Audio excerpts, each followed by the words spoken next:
ang mga patay ay walang anumang nanalaman? Basahin mo muna ang kasunod na talata. Sinasabi dito na wala silang namamalayan sa anumang nangyayari sa ilalim ng araw o sa mundo ng mga buhay sapagkat sila ay nasa daigdig ng mga patay at hindi nila tayo nakikita o naririnig, ni hindi rin natin sila nakikita o naririnig. Kung gayon, bakit may mga taong nakakakita ng multo? Totoo ba ang mga multo?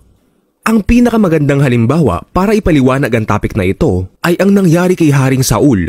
Namatay si Haring Saul sapagkat hindi siya naging tapat sa Diyos at sinuway niya ang kanyang mga utos.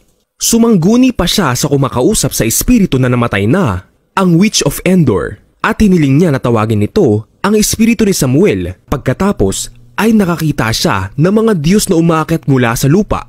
Sa banal na kasulatan, ang mga Diyos sa may maliit na D ay laging tumutukoy sa mga Diyos-Diyosan at sa kasong ito sa mga fallen angels o sa mga tagapamahala ng kadilimang umiiral sa sanlibutan ito.